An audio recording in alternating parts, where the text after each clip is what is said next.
Hello and welcome to the Green Profit Academy Pros podcast. This show digs into the challenges in growing a lawn care and landscape business while maximizing your profit. I'm Christine Era. And I'm Steve Bousquet. We are the green industry experts in profit, growth, and leadership. Hello, Christine. How are you today? I'm good, Steve. How are you doing? I am good. We have been getting crazy rain here. New York got flooded on Sunday, over 7-8 inches of rain in like a 10-hour period.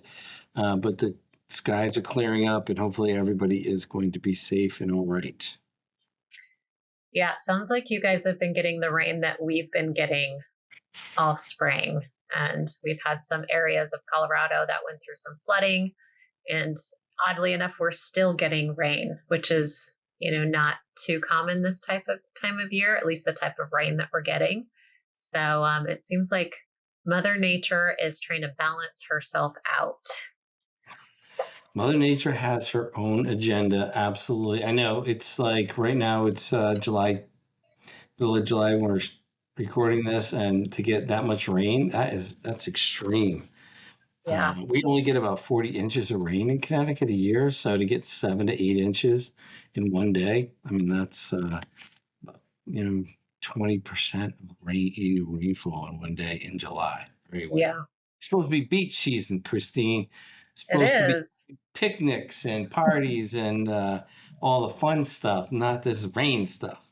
Yep. Hey, and today I'm really excited about this because it's one of my favorite topics, and I use this term, all the time, the engagement term.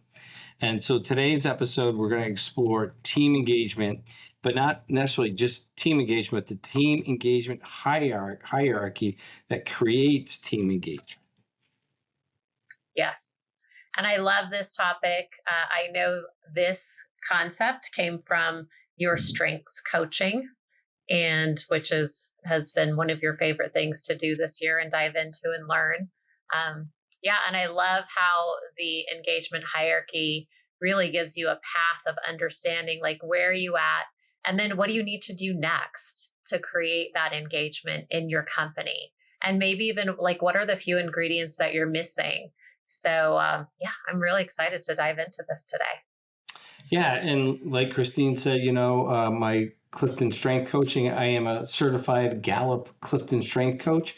And one of the things that Gallup is really into is they want, they're going to get people engaged, but they're going to give us the steps and tools on how to make that happen.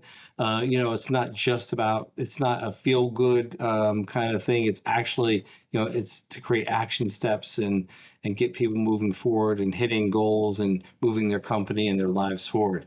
So Gallup interviewed 1 million managers. They looked at high functioning, high engaged teams, and they were looking for critical factors in this engagement process. And first, they looked for evidence to explain why some teams were high performing while others were not.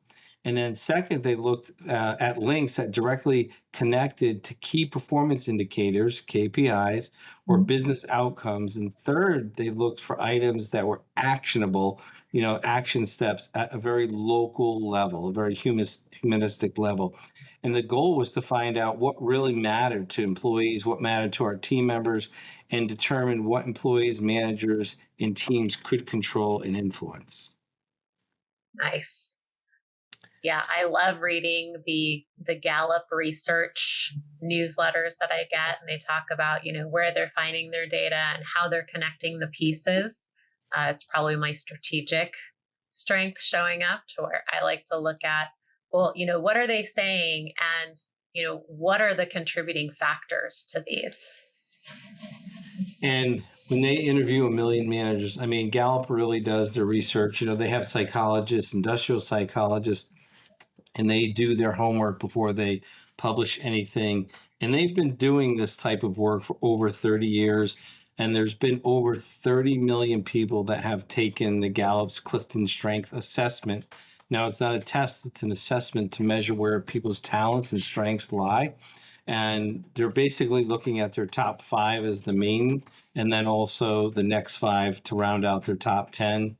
And what they're looking for is themes, whether it's strategic thinking, relationship building, influencing, or executing, the doing, right? Which is my least dominant themes. So that's what they're looking for. What are people's themes and represent their life?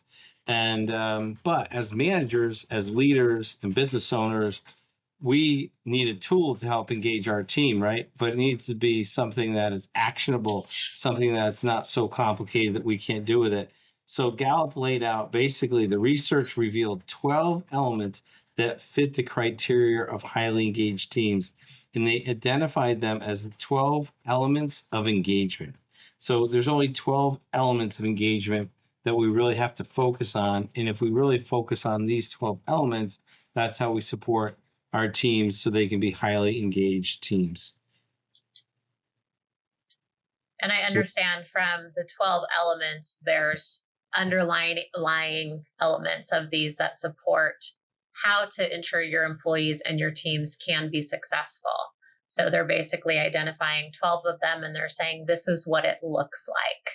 So it's not just saying, hey, here's some bullet points for you all to take back and, share with your leadership team or to even understand better as a leader. It's here's some points that we discovered.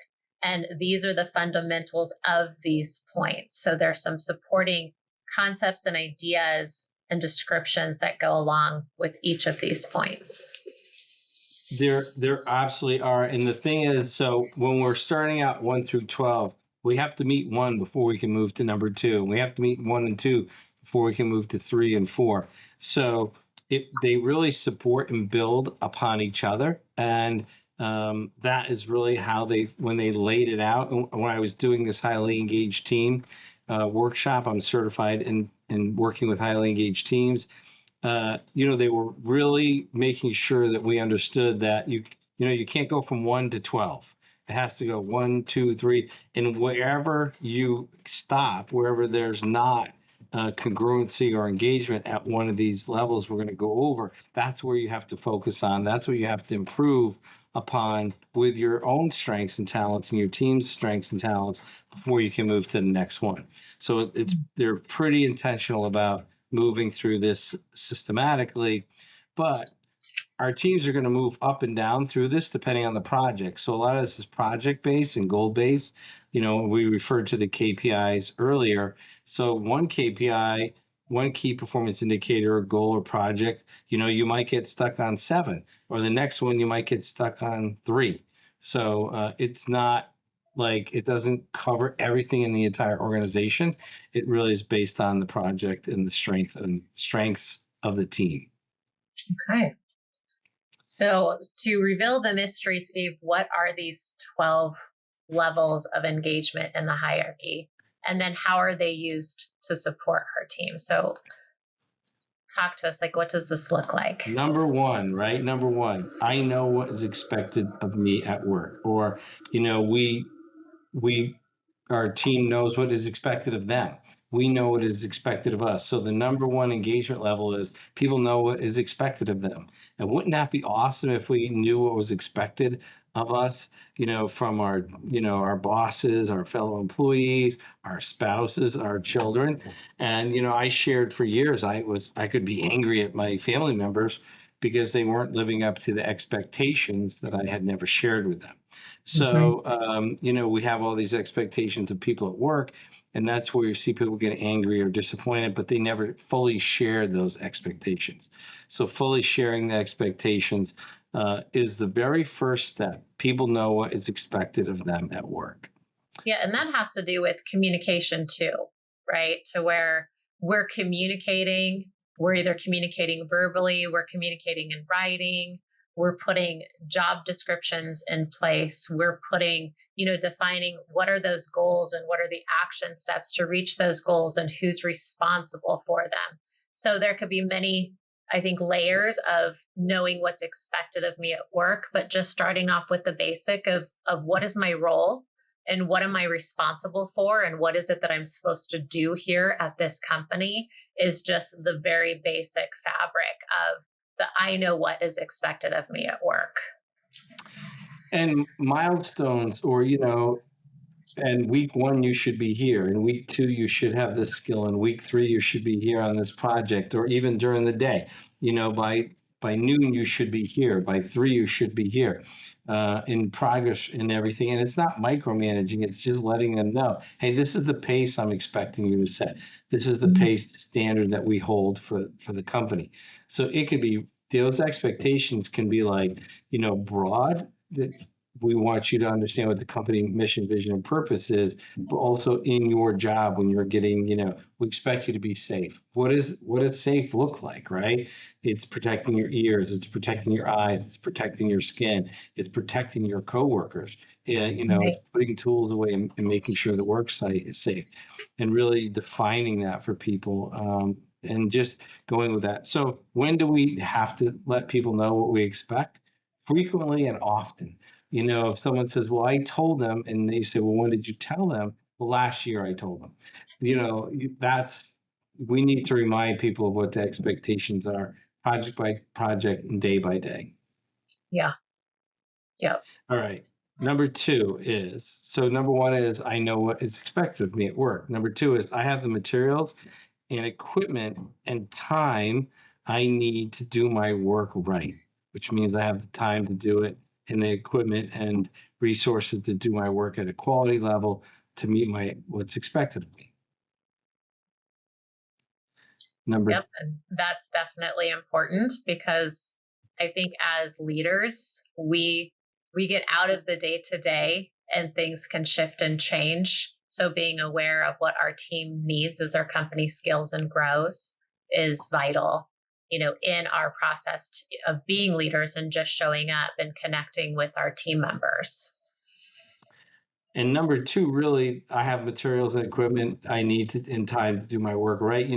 One of the things that when in lawn care landscape, when we ran our own crew, or I ran my crew, I expected to get done. I could do it in this amount of time. Now, if somebody else is doing it, it takes them 20% longer because they don't have 20 years experience running this crew. They don't have 20 years experience running jobs like this. So everything's going to take them a little bit longer. So that needs to be estimated into the job.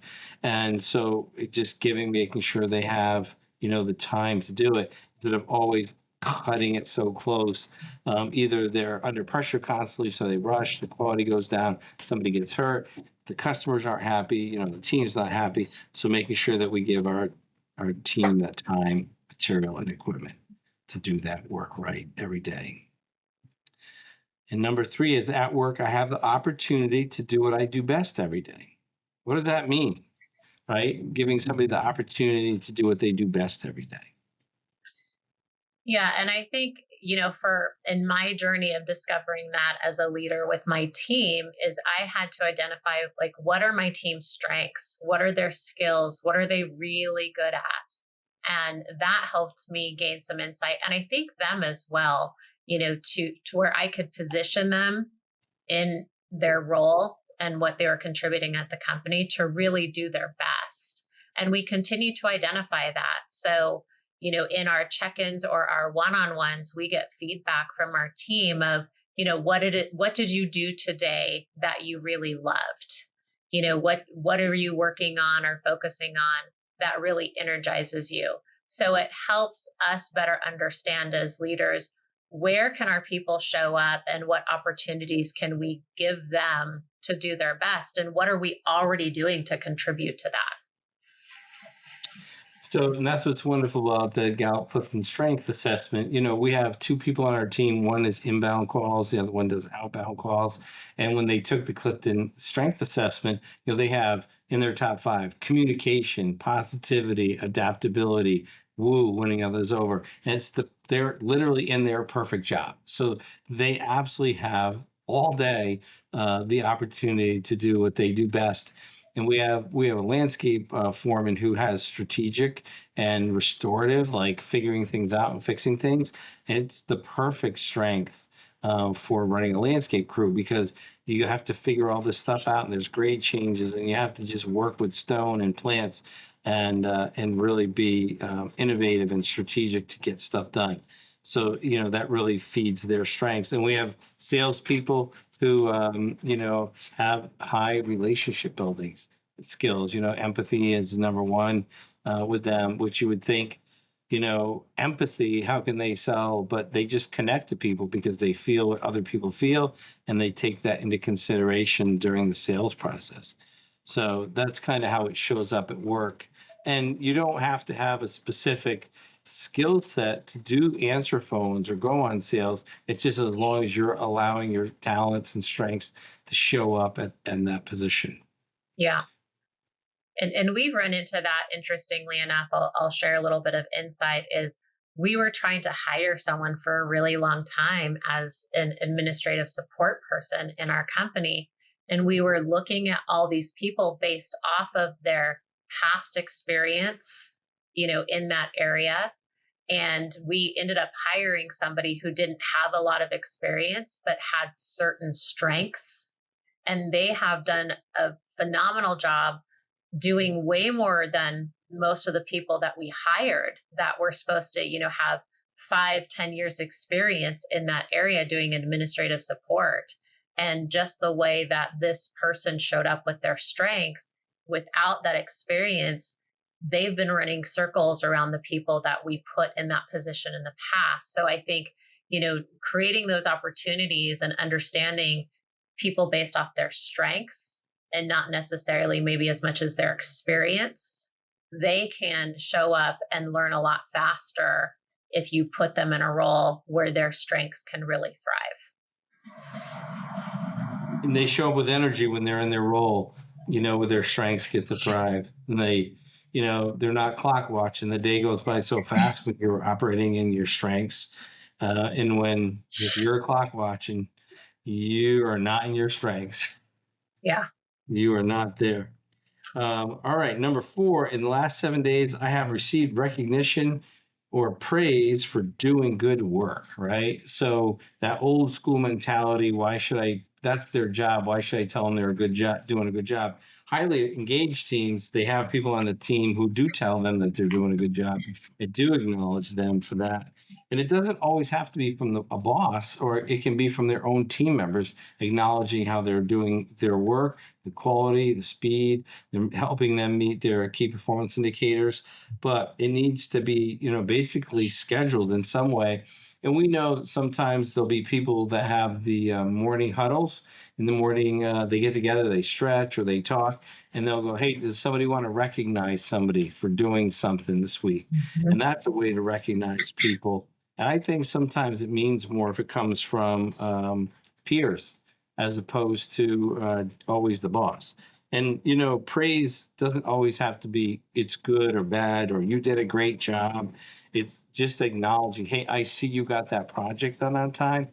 I see you handled all your calls today. And just the awareness of acknowledging that what they did do. Yeah. And I think the value I have seen in this playing out of recognizing, what their strengths are, what they're really good at, is we are our worst critics. We don't always see where we really thrive or we do a phenomenal job. And I think part of it is we live in our strengths. So, we're used to doing that one thing or those multiple things really good. And it doesn't seem hard to us. But for other people, it could be really hard. So acknowledging each other and saying, hey, you did a really great job on that project. Or, when you showed up when we were stuck in this area or trying to solve this problem, and how you solved that problem and contributed to the group was phenomenal. And they're typically thinking like, it's not a big deal. Like, this is just who I am, or this is how I show up. So, or that's easy for me. It may be easy for them, but it's harder for other people. So acknowledging their strengths and the great things that they do or how they do it, that is extremely valuable. And I've noticed on our team, one, it's helping them understand, like, where can I show up doing that more than I am now? And where are the opportunities that I can jump in and help out, because it's easy for me, but my team is struggling. Absolutely. Yep. So that is pretty consistent. Like, some people are really great at making decisions. And some people, they will lament over it and get more and more and more and more information. So having sometimes teams of people, because Deciding too fast is not good, but making it take way too long that things aren't getting done is not good. So having teams and people will acknowledge other people like, hey, I got more information from Pete and he helped me make a decision. I was rushing before because I felt under pressure. So just acknowledging the information that Pete helped me attain so I could make a good decision is good acknowledgement. So we do that in our one-on-ones. It actually feels good for our team to acknowledge other people too. So it's kind of a two-way street where people are being acknowledged and people are acknowledging other people. And it just brings a greater awareness of the entire team's strengths to each other. Excellent. Okay. Number 5. We're at number 5. My supervisor or someone at work seems to care about me as a person, which makes sense, right? But how many of us have kind of like, oh, that's Joe. He just works here. We don't really want to know too much about him, especially if we don't have high individualism or high relator. We just want to get the work done. Why can't they just come to work, get the work done, and go home? Because that's a paycheck person, and they're not highly engaged, right? Yeah. They're just there for a paycheck. That is not a highly engaged person. We need them to be engaged in the mission, vision, purpose. That means caring about each other. Yeah, and taking the time to listen to our fellow team members' challenges, or issues, or even, I have friends that will share with me like this, I'm disengaged at work right now, like I'm having this struggle. And when I ask, hey, well, what's going on? Tell me more about that. What they'll share with me, and this is something I've typically picked up that's consistent over time, is they'll say, I'm pretty much a self-starter. I do the things I'm supposed to do, but every once in a while I need a challenge, I have a challenge or I have an issue with a coworker who's not staying in their lane. And when I reach out to my manager and express this, they just kind of blow me off. So they say my opinion doesn't feel valued. My challenges that I present aren't heard. I don't feel supported. So just as a manager or as a leader, listening to our team members' challenges, and they could be from the littlest things to even bigger things, when they feel seen, heard, and supported. And then, two, it could also give us insights about what's going on in the company with operational challenges, connectivity issues, teamwork happening on certain projects, friction points, all those things. So I think there's a lot of value in this step of somebody seems to care about me as a person. If we put effort into that, one, the person feels safe and supported, and two, we have insight. We're gaining insight from our team members' feedback and the things that they're sharing.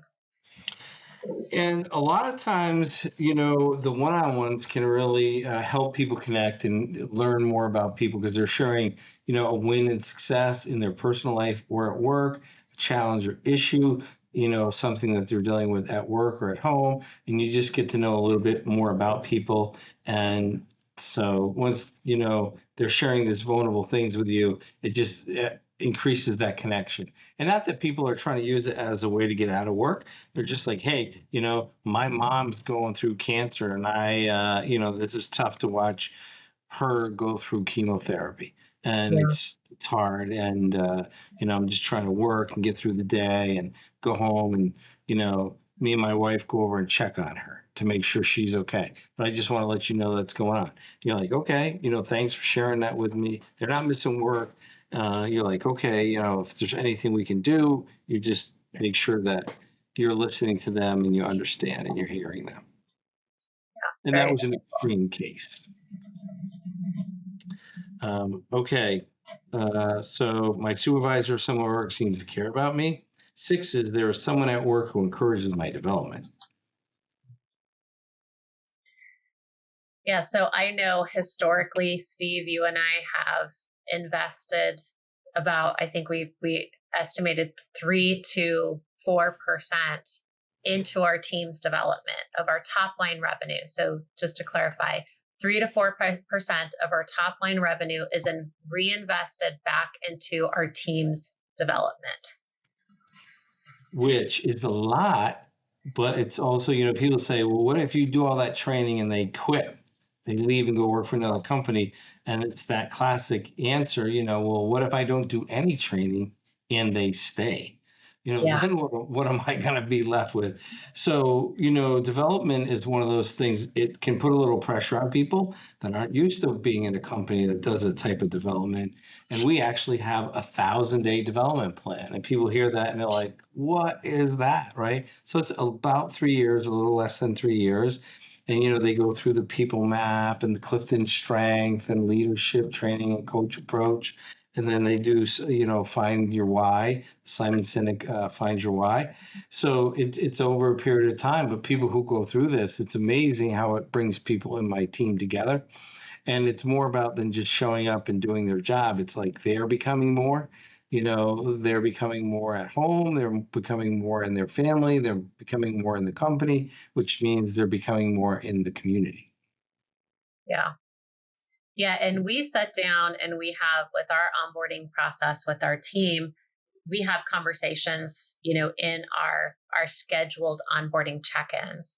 And some of the questions that we do ask are really focused on their development and understanding like, well, what is it that you're interested in? What areas would you like to learn more about? Where do you see an opportunity for growth? Like, what are your goals? And just having those conversations is encouraging their development. And then we turn it into a success plan to where we have markers set up to based off of their achievements and what they succeed. That's connected to their growth opportunities in the company from, pay increases to growing into a new position, learning new things, maybe slightly stepping into a new role that they want to learn over time and, maybe like coaching clients or things like that. So we give our team opportunity to grow into the areas that we understand they're passionate about. And I think that has contributed to high engagement in our company and long-term, just dedication with our team members where they really love working at our company and they feel supported in their growth and their goals. Yes, so development is very, very important. And there's someone at work who encourages my development. Again, it doesn't always have to be the boss. It could be one of your teammates, one of your team members. But often it is usually, someone in the company whose job that is. It could be someone, it could be a crew foreman who's increasing, the development of how you can cut block, how you can laser level, how you can grade. It could be that skill set that somebody in the company is looking at and making sure that you're improving. Core Growth Strategies provides business growth management solutions through cloud accounting, bookkeeping, and strategic business consulting programs. Our team works with small businesses in lawn care and landscape and trade industries throughout the U.S. We increase our clients' business acumen by creating business performance transparency through financials and strategic advisement based on industry best practices and benchmarks. Our experienced team provides support, guidance, and coaching, thereby allowing our clients to connect with viable data and discover their own solutions. Core Growth Strategies programs and services are designed to get your business from where it is now to where you have always dreamed it to be. Visit us today at coregrowthstrategies.com and follow us on Facebook, Instagram, or LinkedIn.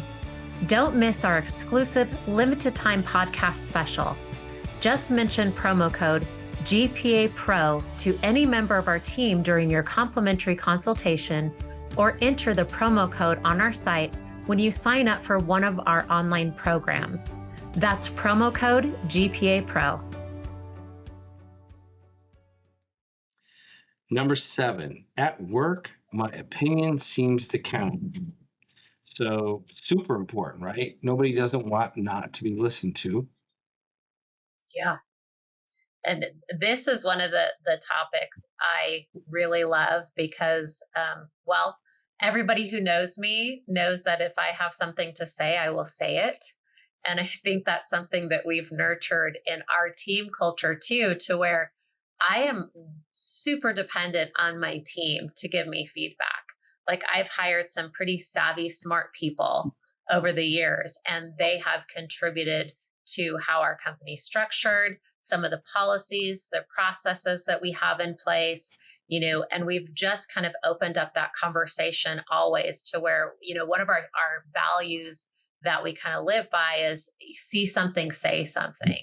And if they see friction points or they see something that isn't working, they will say something and then they'll present a solution for that. So just getting their feedback, it's really helped us grow with a more solid foundation as time has moved on.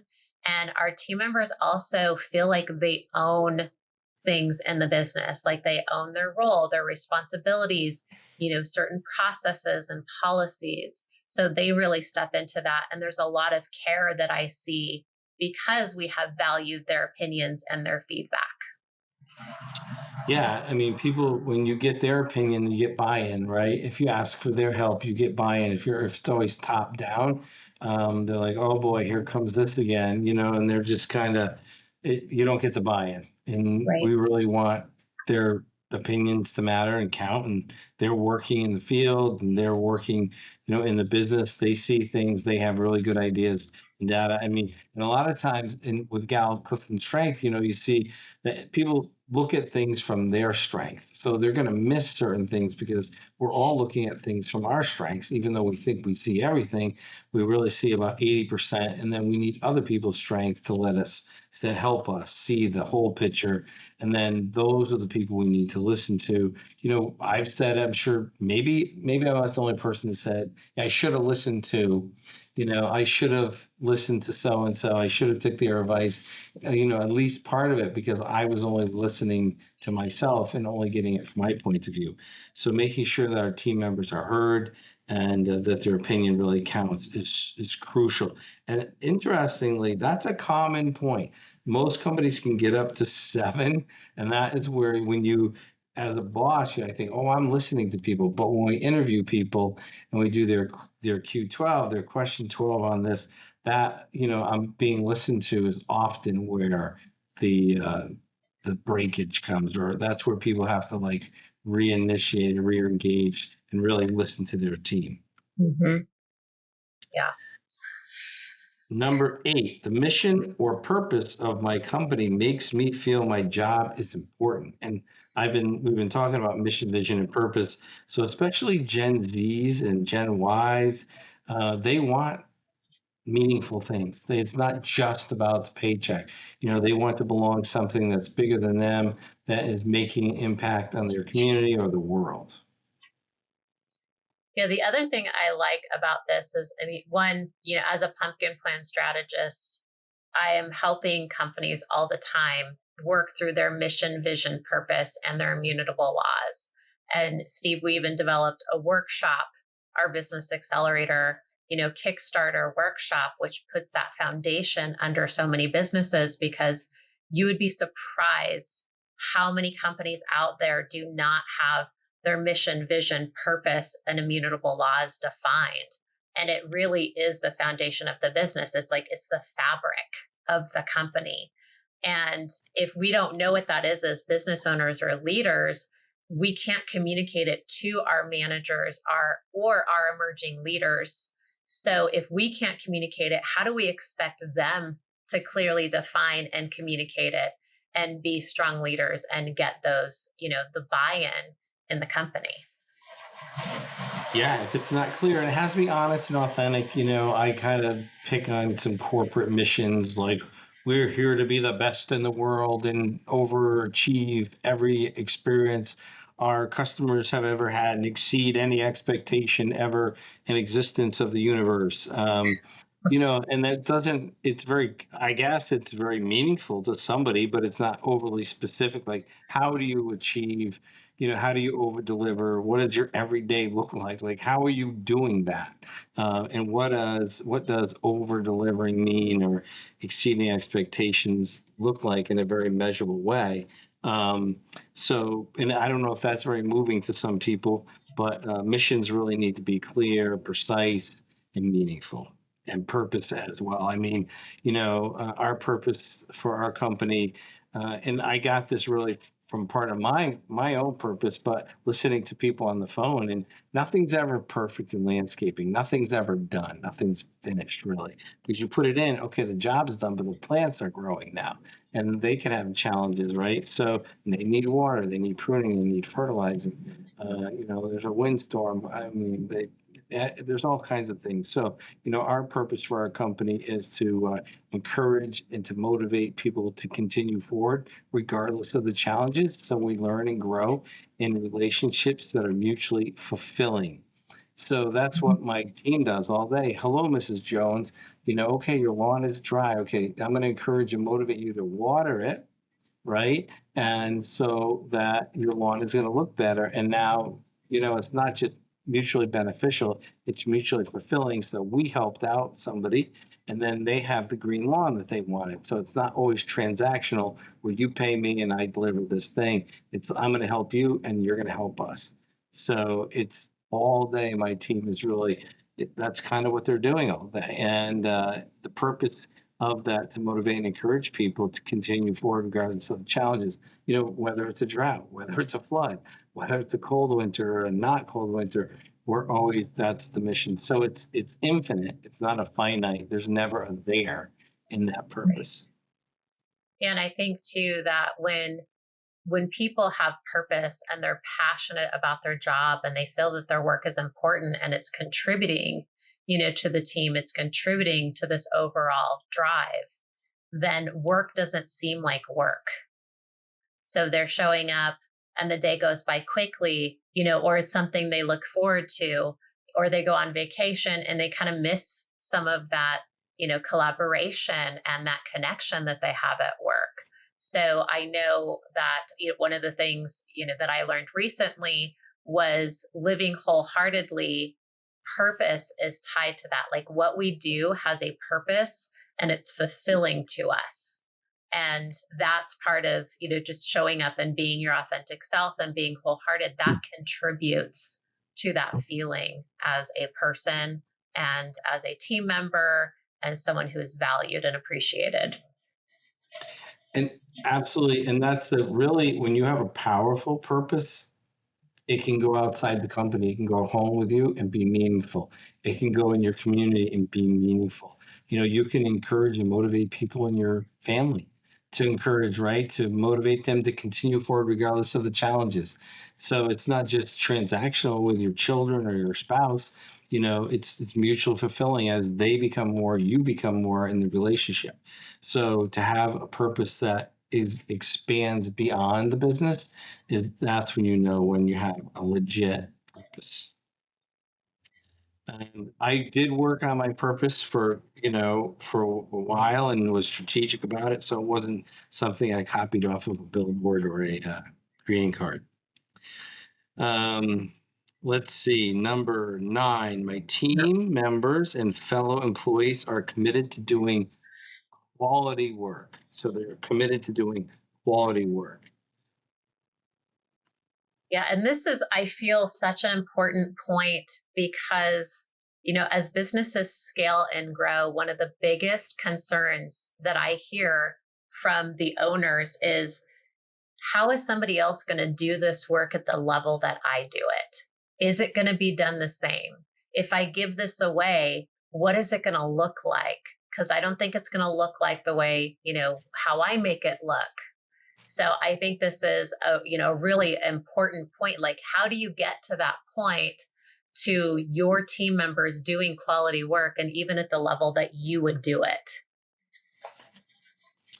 And people who are really focused and committed to their job are doing this quality work, and they want to look around and make sure that everybody else is too, that we're all like rowing in the same direction, that we're all on the same team together doing whichever part of that job project you have or I have. I want to make sure that you're doing that.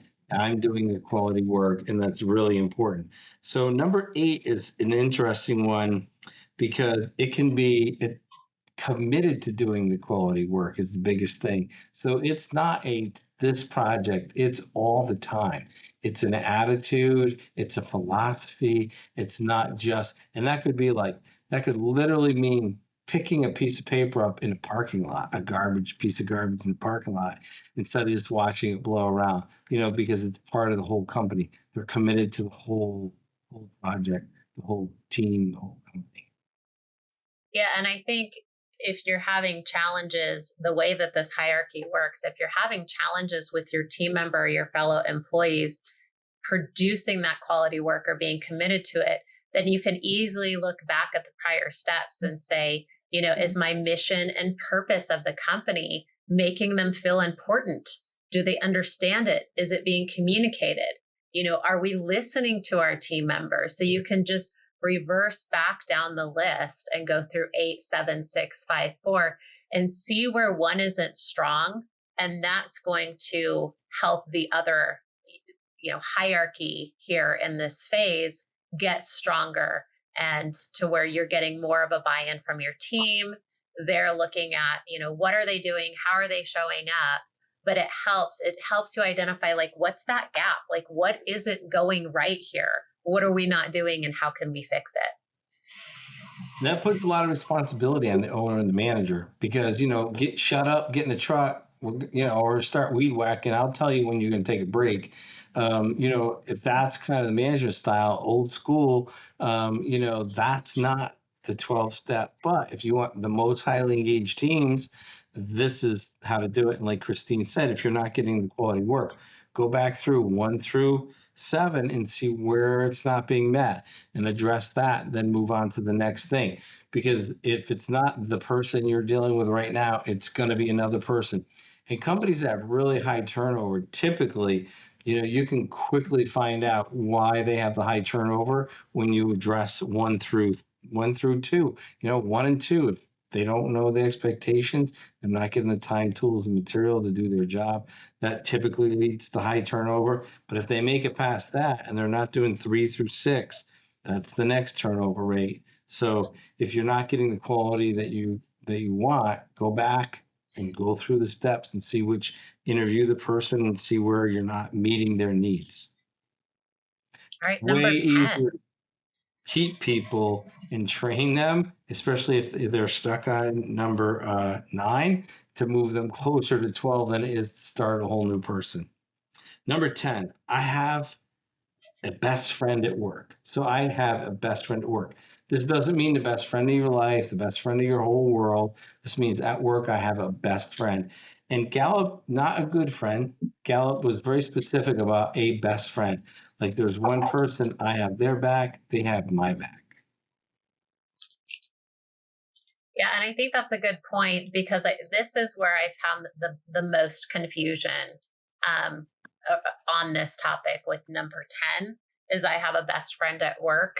Like you're saying, it's not their best friend in the world. It's not that, it's just the person they're connecting with at work.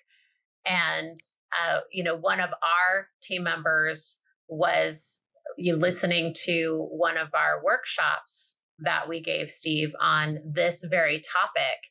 And they were like, man, I never thought of that before. I do have a best friend at work. And I hadn't really thought of it, but I connect with them in that way. And they feel very supported with that person and can reach out to them at any time. So it's their go-to person. It's the person they lean into. It's the person that they'll ask advice from, that they'll share things with, or, have some chit chat on a call, or when they're passing in the office or in the break room. So, they're connecting at a different level at work. Not to say that, they wouldn't be friends outside of work. It's very possible, but it is their person at work that they just feel very supported by and connected with, just like you would with your best friend out in your day-to-day life. Mm-hmm. Absolutely. Yeah.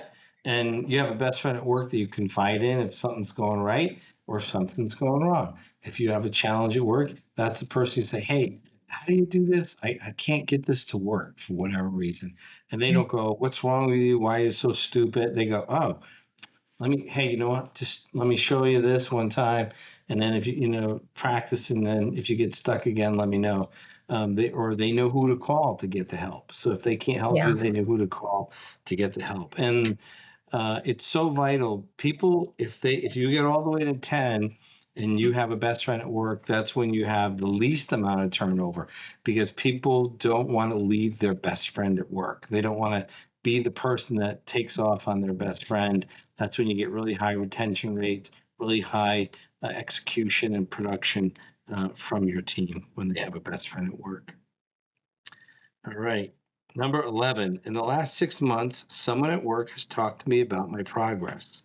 And that is it's interesting because, people hear annual reviews. Well, this is saying, the research is saying, semi-annual reviews every 6 months.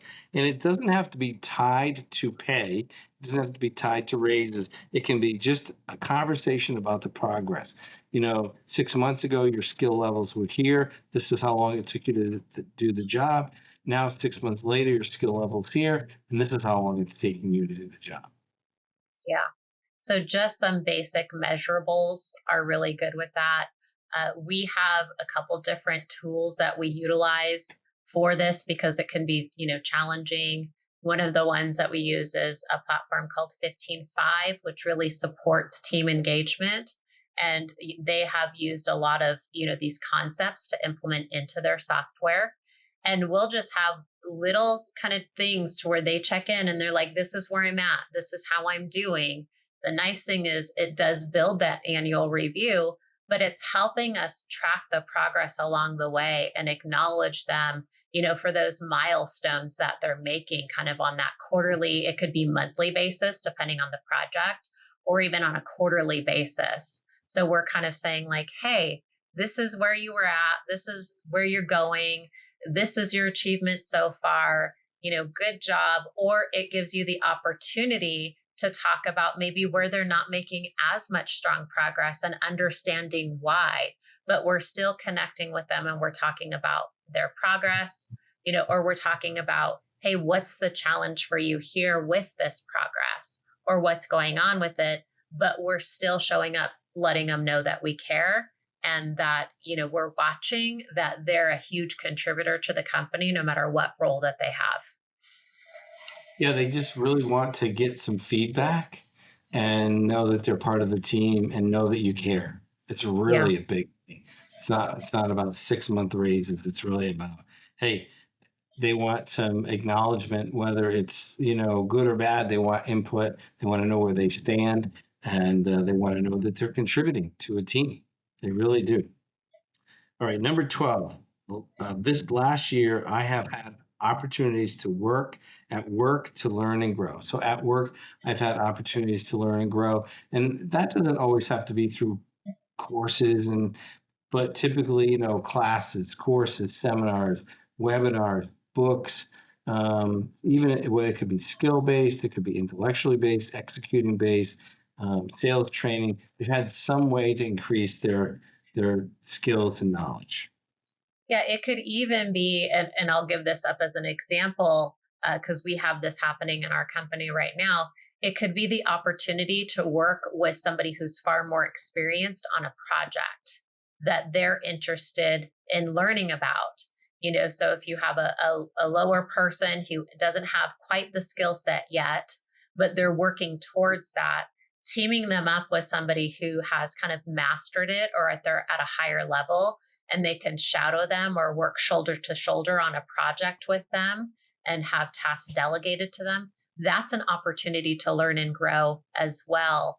And it's kind of like an internal mentorship in your company. So setting up, some of the senior people with experience and skills with some of the newer people and letting them mentor and, bring up some of your people who don't have the skill sets or the experience yet.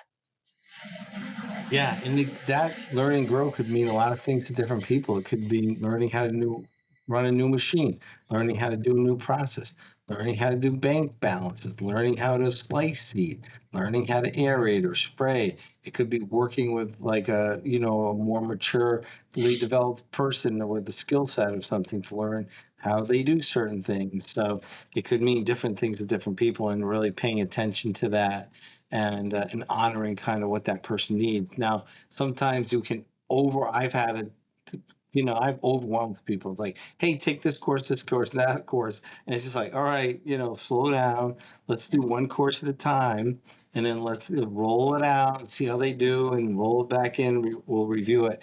And then they'll go. And that's why that development plan is now 1,000 days and not 365 days, because it takes people time to kind of develop and take what they learned and implement that into their role and into their team. It really does. And I have learned, just not only in my company, but other company trade service businesses, that it takes 1 year from the date that somebody starts to really feel like they own their role, that they've stepped into it. They know everything there is to know, kind of like the back of their hand. So it's 365 days for somebody to really feel on top of their role and their responsibilities in a company. Wow. Time takes time. Slow is fast, right? Yeah. All right. So we went over all 12. And so um, the biggest thing is, and I'll review that before we close out. But one of the biggest things, the main point is everyone is responsible for their own engagement. So once we make this, aware of this to our team, everybody is responsible for their own engagement. So they're responsible for understanding what is expected of them, making sure that they have the time, tools, and resources. But as managers and leaders, our responsibility is for creating an environment in which engagement can happen. So we, as managers and leaders, have to create this environment in which engagement can happen, which means if they come to us and say, I can't do that in that time, we have to listen, right? Are they being heard and listened to? And then honor that and figure out what the next best thing to do. Yeah. And I even think too that as leaders, when we're building a company, it can be really hard to identify who belongs and who doesn't belong. And as we start identifying that, there might be people that's been with us for a really long time that don't belong in the company, because they're creating disengagement.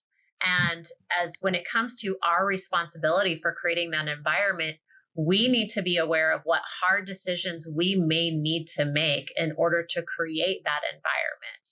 And it can be a really hard decision. It could be somebody who's been with you for 12 years, somebody who's been with you for 15 years, and you just for some reason realize you can't get this team engagement off the ground. You can't grow your company past a certain point, and realizing that person might be a bottleneck. Like they were good for you to this point, but they're not going to get you to the next stage of what your goals are.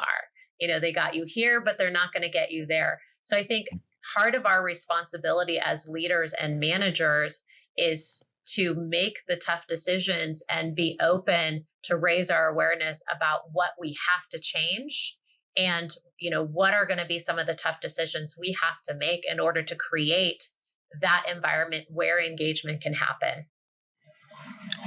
Yeah, if our whole responsibility really is for creating an environment in which engagement can happen, you have to make some tough decisions and choices sometimes. And like Christine said, what sometimes the people that got you here won't get you to where you're going next. And that can be hard. That can be very difficult to deal with, but it's very common when businesses are growing. And, in the scalable growth business model, as businesses change from one model to the next, there are certain people that won't be able to change along with the model. And then you'll have to change out that person to Yeah. someone that is supporting highly engaged teams and not counterfeiting it or, damaging that, because it will just slow down the growth of the company and you'll have higher turnover. Yeah. And for me, I realized probably about 5 years ago that the engagement and culture in my business was one of the most important things. And I protect it like a mama bear. Like, I'm like, is something disrupting my culture and my engagement in my team?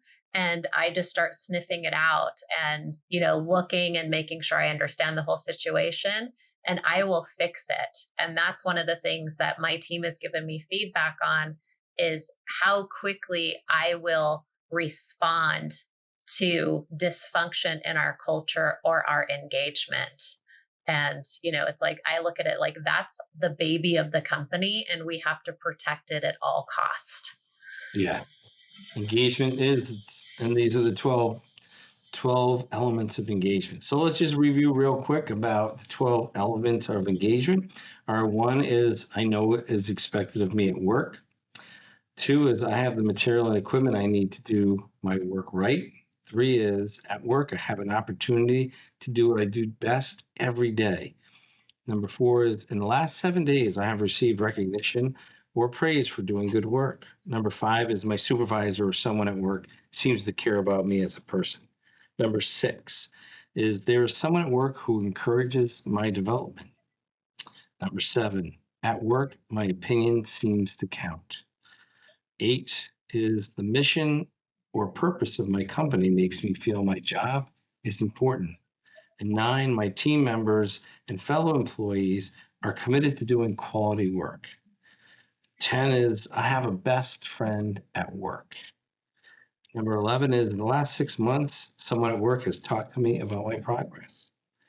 And number 12 is this last year, I have had opportunities at work to learn and grow. So that's all you have to do is those 12 steps. It's really a full-time job, and I know I'm simplifying it. And there's a Q12 questionnaire that you can take through Gallup, or you can reach out to me and we can review that and set that up if you're interested in seeing where your team stands.